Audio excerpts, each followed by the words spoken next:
Hello guys, this is Gagan here from Gaga Makeovers and welcome to my YouTube channel. This is my first ever makeup tutorial on YouTube and I really hope that you guys like this video.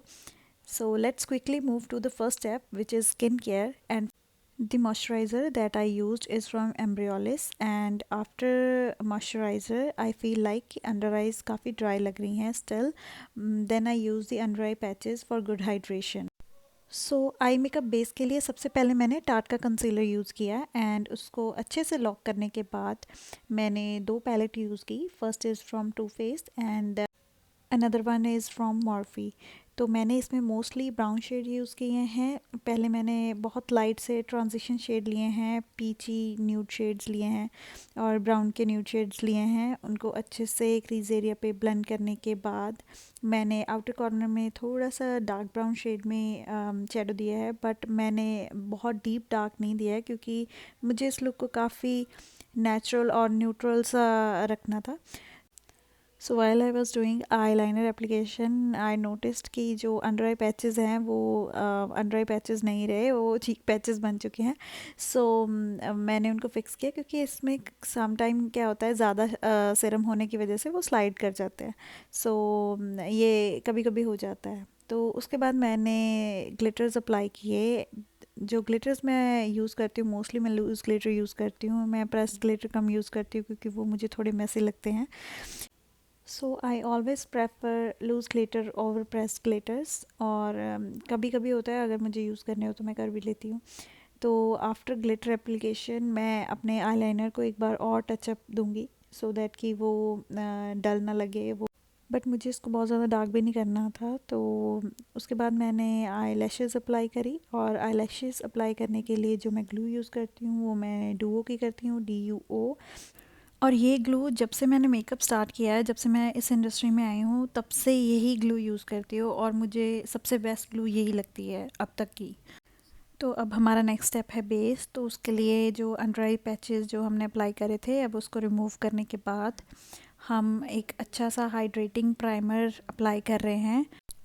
And अब हमारा next step जो है वो है colour correction. तो ये बहुत ज़रूरी है. अगर आप ये नहीं करोगे तो जब आपका बेस जो है बन जाएगा उस टाइम पे तो नहीं पता चलता, लेकिन बाद में फिर वो ग्रे शो होता है. तो कलर करेक्शन तो सबसे मेन इम्पॉर्टेंट स्टेप होता है बेस का. सो ये करनी बहुत ज़रूरी है. तो जहाँ जहाँ भी आपको शेडो पिगमेंटेशन फील होती है, जहाँ भी एक्ने स्कार्स हैं, तो वहाँ वहाँ आपको कलर करेक्शन करनी ज़रूरी है. डीप ऑरेंज और लाइट ऑरेंज ये आप क्लाइंट की स्किन और जितनी पिगमेंटेशन है उसको देख के अप्लाई करोगे. सभी पे डीप ऑरेंज नहीं जाता, सभी पे लाइट ऑरेंज नहीं जाता. तो ये अकॉर्डिंगली देखना पड़ता है कि कौन से क्लाइंट की स्किन कैसी है और कितनी पिगमेंटेशन है उनकी. तो अकॉर्डिंगली अप्लाई होता है.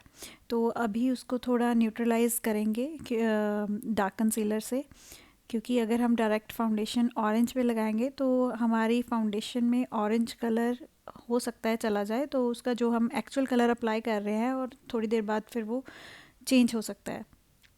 तो अब उसके बाद मैं फाउंडेशन अप्लाई कर रही हूँ.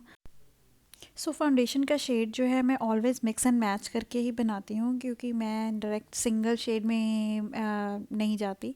क्योंकि मैंने हमेशा वैनिटी में डार्क लाइट और मीडियम शेड्स ही रखे होते हैं, तो उनको मिक्स एंड मैच करके क्लाइंट के ऊपर अप्लाई करती हूँ. सो राइट नाउ आपको लग रहा होगा कि मैंने फाउंडेशन की काफ़ी फेयर टोन अप्लाई कर दी है. So guys please trust the process. अब हम सेम फाउंडेशन को नेक पे और जो भी नेक के आसपास विजिबल एरिया है तो वहाँ पे भी फाउंडेशन अप्लाई करेंगे और उसको अच्छे से ब्लेंड करेंगे, क्योंकि ब्लेंडिंग इज़ द की. अगर आप अच्छे से फाउंडेशन को ब्लेंड नहीं करोगे तो आपका बेस बिल्कुल अच्छा नहीं लगेगा और पाउडर सेटिंग के बाद वो काफ़ी केकी लगेगा. So blending is the key. Blending में कभी भी जल्दी नहीं करनी है. सो आई डोंट नो कि आपको कैसा लग रहा है ये मेकअप ट्यूटोरियल. आई होप कि आप जो भी इसको देख रहा है सब इंजॉय कर रहे हैं और कुछ ना कुछ सीखने को मिल रहा होगा आपको. सो ब्लेंडिंग करते हुए हमें ये चीज़ का भी ध्यान रखना होता है कि जो हमारी हेयर लाइन है उसके पास से भी अच्छे से फाउंडेशन ब्लेंड हुई हो, वो पैची ना लगे. सो आफ्टर फाउंडेशन एप्लीकेशन हम अब अप्लाई करेंगे हाईलाइटनिंग कंसीलर, ताकि अंडर आई का जो एरिया है वो अच्छे से इन्हांस होके दिखे. So most of the time highlighter, blush और कॉन्टोर मैं एक साथ अप्लाई करती हूँ, देन फिर मैं एक एक करके सबको ब्लेंड करती हूँ। तो वो टेक्निक भी मुझे काफ़ी अच्छी लगती है। तो गाइज़, अगर ये वाला मेकअप ट्यूटोरियल आपको अच्छा लगा ना, तो प्लीज़ कमेंट सेक्शन में ज़रूर बताना कि कैसा लगा, और मुझे ये भी बताना कि आगे मैं और ऐसे मेकअप ट्यूटोरियल लेके आऊँ या ना, क्योंकि मुझे नहीं पता कि आपको कैसा लगेगा। मैंने जितना हो सके मैंने इसको रॉ ही रखा है।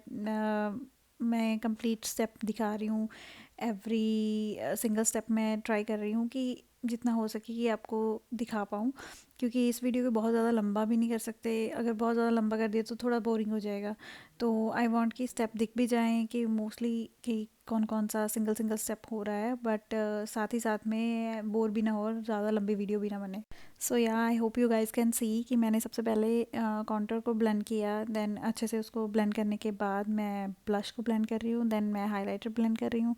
धीरे धीरे करके सारी चीज़ें ऐसे ब्लेंड करनी है कि वो पैच के जैसे ना लगे, एक दूसरे में ब्लेंडेड सी लगे और काफ़ी नेचुरल लुक आए। As I told you earlier, blending is the की, क्योंकि सारी चीज़ें अच्छे से अगर ब्लेंड होंगी तभी मेकअप फ्लॉलेस लगता है।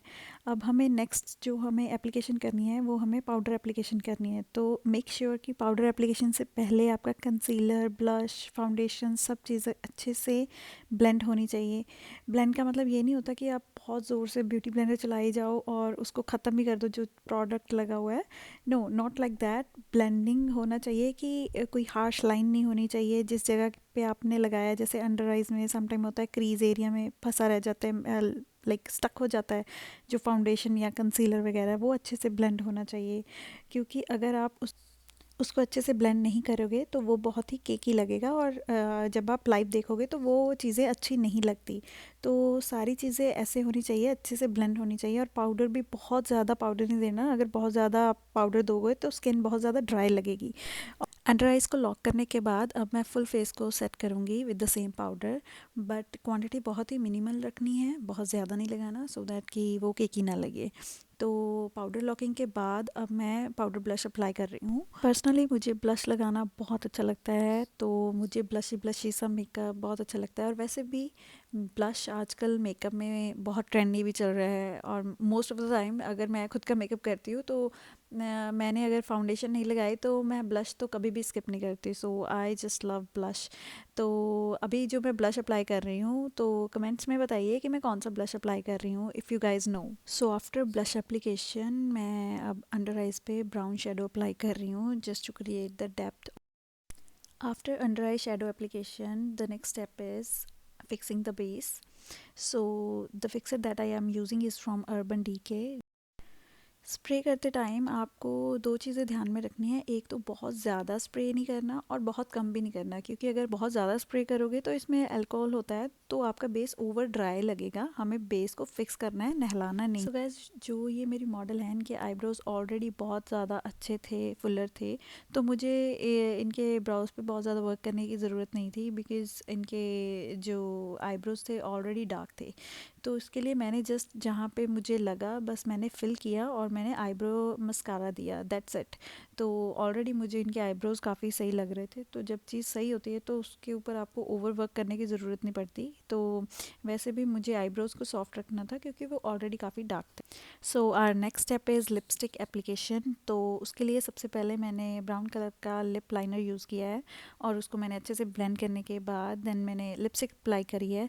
तो लिपस्टिक का शेड मैंने सिंगल यूज़ नहीं किया है, मैंने 2 to 3 शेड्स को ऐड करके ये लिप कलर अप्लाई किया है, क्योंकि मैं मोस्टली, चाहे वो फाउंडेशन होती है चाहे वो लिपस्टिक होती है, मोस्टली मैं शेड्स को मिक्स एंड मैच करके ही बनाती हूँ।